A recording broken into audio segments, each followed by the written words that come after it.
Please. Do you have any advice for us as we study our scriptures by ourselves and personally?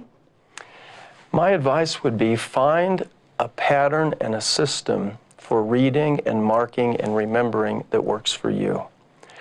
I would not try to impose on you the pattern that I use.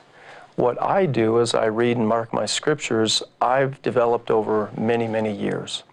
When I was young, I used to highlight an entire verse. And the longer I did that, the more I found it was less effective, because ultimately my scriptures just were all one color, because everything in there at some point impressed me and I found very important. Over time, I've learned to highlight and do less of that, so that only a word or a phrase in a verse that seems to be the center point is what I'll highlight and mark.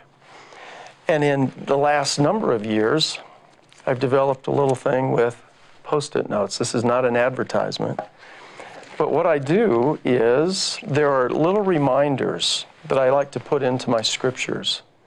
And so you'll see that there are some words that are highlighted quite boldly. And knowing these verses, I can just see those words when I turn to them, and it reminds me of the context and the content of the entire verse.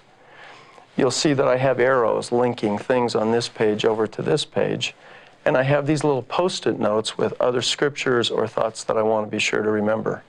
That's what works for me. That may not work for you. I think the key point is just practice and experiment. Find what works for you, so that your scriptures will be a repository of the things that you've learned, and you'll be able to go there to be able to recall them when you need them. Great question.